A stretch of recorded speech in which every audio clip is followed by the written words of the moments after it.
ठीक उसी समय जब बच्चा अपनी जान बचाने के लिए भागने की तैयारी कर रहा था, ये एक और नरबाग था, लेकिन माँ के लिए यह मुक्ति की आवाज थी। उस गर्जना के साथ पौराणिक जानवर प्रकाश में आया, शुद्ध विनाश बिखेरते हुए।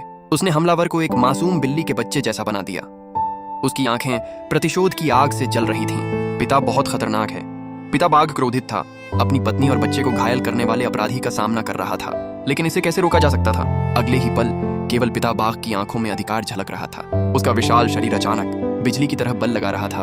उसका शरीर दूसरे बाघ भालू की ओर छलांग लगा रहा था, दोनों जानवरों को निडरता से लड़ते हुए देख रहा था। यही वह क्षण था जब मैंने वास्तव में महसूस किया कि वयस्क बाघ भालू कितना भयानक होता है। उनके जवाबी हमलों में दोनों ने अपनी लड़ने की ताकत दिखाई, लेकिन नर बाघ ने अपने वजन और अनुभव पर भरोसा करते हुए धीरे धीरे स्थिति पर नियंत्रण पाना शुरू कर दिया। तभी उसने देखा कि नर बाघ ने दूसरे बाघ की आंखें निकाल दी हैं। जैसे ही दोनों फिर से लड़ने वाले थे, अचानक दूसरे बाघ ने दिशा बदल दी और मुझ पर और मादा बाघ पर जोरदार हमला कर दिया। एक ही पंजे से मैं पीछे की ओर गिर गया और भाग गया। ऐसा लगा जैसे मेरा पूरा शरीर चकनाचूर हो जाएगा। किसी को उम्मीद नहीं थी कि यह बाघ भागने का विकल्प चुनेगा। दूसरी ओर मादा बाघ भारी कदमों से पास आई। उसकी कांच जैसी आंखें एक पल के लिए ठहर गईं। उसकी आंखों में एक कठिन कोमलता की झलक थी। धिक्कार है। उसके चेहरे पर पछतावा झलक रहा था। काश वह उस नीच बाघ को तुरंत मार देती, तो उसके बच्चे को इस भयानक विपत्ति का सामना न करना पड़ता। इस लड़ाई में वह भी बुरी तरह घायल हो गई थी, लेकिन सौभाग्य से कोई गंभीर चोट नहीं आई थी। कुछ दिनों का आराम ठीक होने के लिए काफी होता, और मुझे नहीं पता कि कितने दिन बीत चुके थे। मैं कोमा से जागा।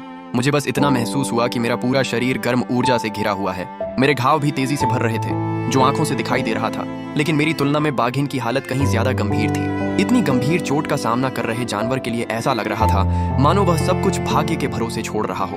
बाघिन को भी शायद एहसास हो गया था कि उसका जीवन समाप्त होने वाला है। मैंने अपने शरीर के भीतर की रहस्यमयी ऊर्जा को इकट्ठा करने की कोशिश की, उसे बाघिन के साथ बांटना चाहता था, लेकिन मुझे एहसास हुआ कि यह पूरी तरह से अनियंत्रित है। मैंने जंगल की ओर देखा। अचानक मेरे मन में एक विचार आया, शायद मुझे जंगल में ही अपने घाव का इलाज मिल जाए। आखिर मनुष्य जिन दवाओं का इस्तेमाल कर सकते हैं, उनका इस्तेमाल जानवर भी कर सकते हैं। अब गर्मी का मौसम शुरू हो चुका था, जो साल का वह समय होता है जब मौसम और पानी सबसे अनुकूल होते हैं, क्योंकि इस समय कई जड़ी बूटियां अच्छी तरह से उगती हैं और अंकुरित होने लगती हैं। अगर मुझे इन जगहों पर कुछ पुराने जंगली पौधे मिल जाएं तो ये बहुत अच्छा होगा, बहुत ही बढ़िया होगा। वीडियो अच्छी लगी हो तो सब्सक्राइब करना मत भूलना। मिलते हैं पार्ट 6 में।